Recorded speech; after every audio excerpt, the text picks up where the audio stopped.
Hello, welcome back to the channel. We're up to part 4 now on the video build of the or video updates of the USS Enterprise. We've got all the pieces built up now. They are all ready for priming, with the exception of one engine, which a piece fell off getting it out of the box.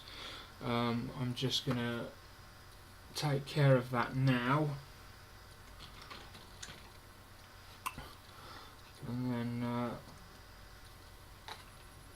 and then we're good to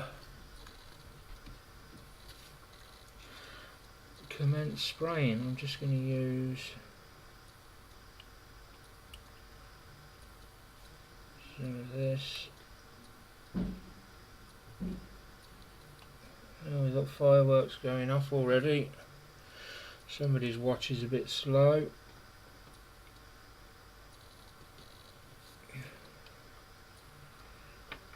There we go.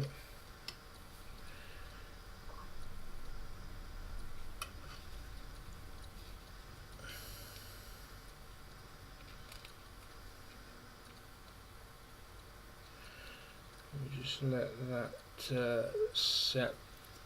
Put that to one side, make sure that gets done last. So there we go, we're all ready. Now normally for spraying I would use my Harder and Steenbeck Evolution for airbrushing, CR+, but it got packed away because we had a bit of a party on Boxing Day, and I haven't put it back on yet, but I'm going to give this one a try again. I gave it a little go recently and it worked quite well for me. It was only on something small, so now I want to give it a try on something big.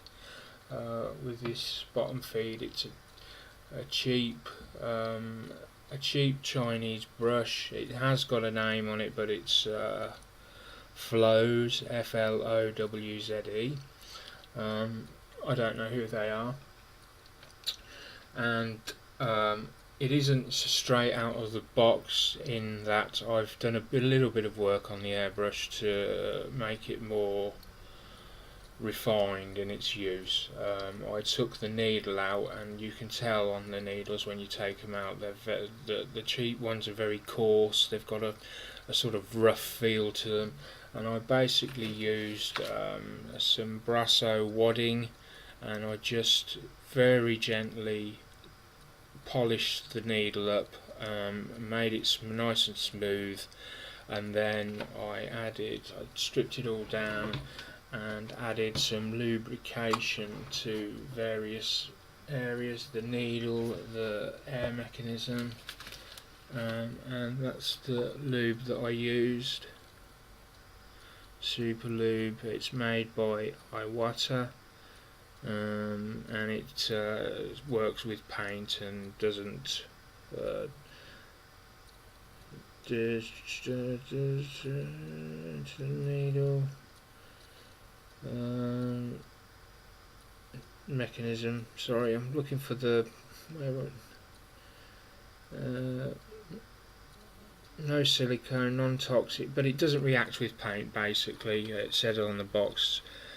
It doesn't make paint go funny when it sort of comes into contact with it. So you can buy that. I bought this through Mike Jolly. It is available on all sort of airbrush sites, but I bought this through Mike Jolly's site on Facebook, and I paid £8 for this. So without any more further ado, let us get the airbrushing underway, so to speak. I'm going to spray grey, I was going to spray white because it's going to be a greyish colour that goes on afterwards. Unfortunately, I've only got 2 of these bottles, and this one is already full of grey primer. The primer I'll be using is Vallejo's grey 74.6 acrylic polyurethane surface primer. If I'd had a spare jar, I would have gone with the white Vallejo primer. That would have made it easier spraying the next section, but I don't. So this is already filled with some primer and it's already been thinned. You don't normally need to thin Vallejo primer too much because it's quite good out the bottle, but I wanted a finer finish, and so I thinned it out so I could get thinner layers down at a time.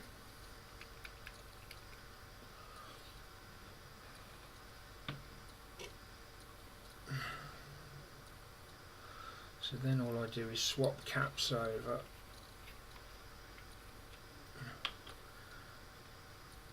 Because all this has in it is a thinner.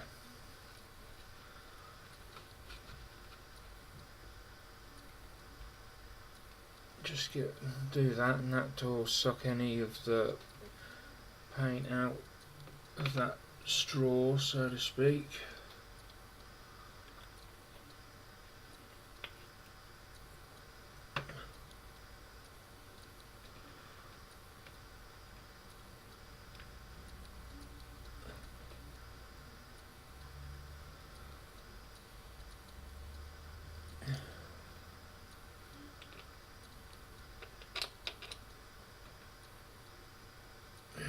Put that on there.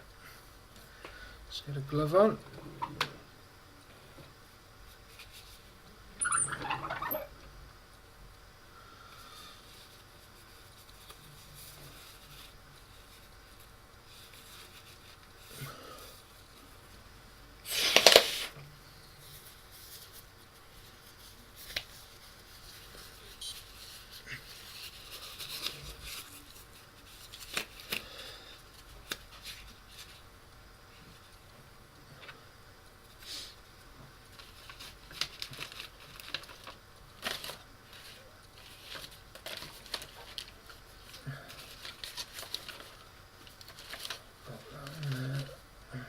Away.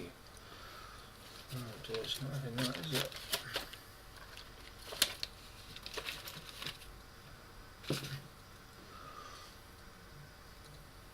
A little bit more difficult to hold. Oh, that might be a bit too. Turn that pressure down a bit.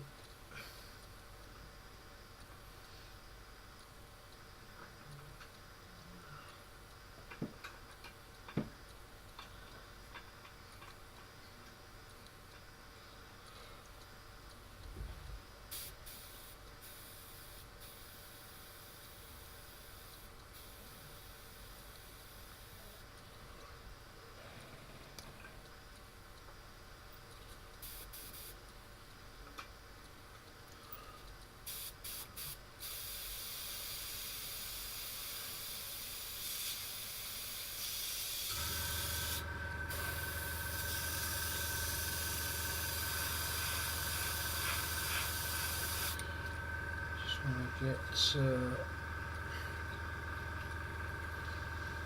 make a quick adjustment in the back here.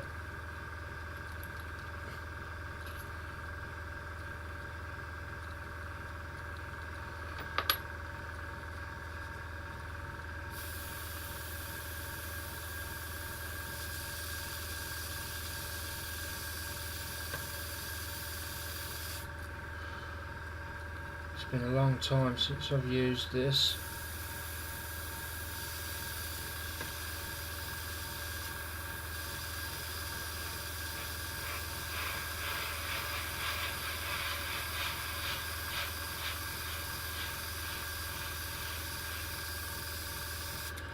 I need a bit more pressure actually.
I think this is going to take quite some time to do, so it's probably going to be best. You're not going to want to sit and watch me doing this for hours or however long it takes, even if we speed the film up. There's not a lot I can really show you right now with regards to the priming, so we'll come back and finish off the update once the priming's been finished. Okay, so we'll be back in a bit. I finished the priming on the Enterprise, and I started looking into paint colours for the Enterprise. I spoke to somebody on the ISM forum, I think it was in one of the hangouts, and he recommended Japanese navy grey with a few drops of white in. Well, I didn't have Japanese navy grey, which turns out to be Tamiya XF12. And I looked at the colour, and I don't know, the swatch, it looks green. It looks like a tinge of green compared to other greys. So I wasn't really happy with it. I know it's supposed to be the right colour and everything, but you know, I went and watched the first pilot of Star Trek, and I watched you know, the first movie, and I tried to get a colour as close as I could to what I thought I could see. So in the end, I went with Humbrol's 166, which I can't remember the name of it. It's I think it's a fighter grey, a light fighter grey or something like that. And I added about 50-50 that and white, and then I mixed in about another equal amount of Mr. Colour Leveling Thin. It's my first time using this. I normally spray acrylics. I should say that this was all mixed enamels, so I went with enamels for this, and the results are fantastic, I've got to say. So this is the colour that's come out really. So let's see if I can. I don't want it to white out too much. So there we go. I mean, the finish is very, very smooth. It looks like Teflon. It's that smooth. Then we've got the bottom there.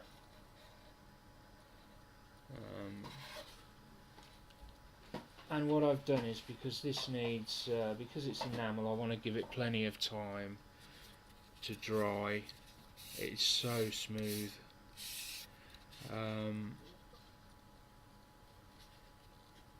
I mean, I sprayed this really thin,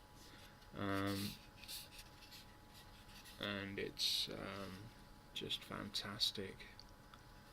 I don't know if you can really see that on there. You can't really see how it's just so smooth. Very, very pleased with how this has turned out. I didn't go back over it, and I didn't spray another coat of this over the top after I'd finished, because I couldn't remember whether you're supposed to do that or not. So I didn't do it. I just sprayed this colour on, and obviously I've done the engines as well. I'll just show you an engine. So here we've got an engine sprayed all round.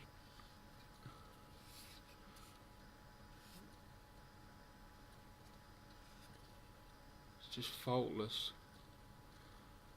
I would say this is probably my best paint finish on a model yet. Very, very pleased. And I'm pleased that I've managed to get the Humbrol acrylics out and give them a go, because I've got tons of them, and they've never been used. They took some mixing up. Some of them had literally solidified at the bottom, and they took, I don't know, it took me about 10 minutes to mix it up, but it's come out perfectly. Wear a respirator though, it's vital with that. It gives off quite a bit of a stink, so you need a respirator. And the thing is, when it comes to buying respirators, just a quick point here, you can buy some cheaper ones, but what you've got to find out is whether they will filter out fumes, because most of the masks, the cheap masks you buy, will filter out dust and so forth, but when you're spraying they won't filter out the fumes, so in effect it's like basically useless wearing it. So just be aware that you need to check that point, make sure that it filters out fumes. You might need to look into it a bit more. There's probably a code or something you can look for on the package. Where's the latest one? My good one broke, and I did pick a couple up, which looked fairly good. I don't know where they are now, but anyway, so that's the Enterprise, which is now waiting for detailing. I'm probably going to put a clear coat over the top and then do the detailing, and a small bit of weathering. So that's how far I've got with the USS Enterprise at the moment. It's looking very good. I'm pleased with that.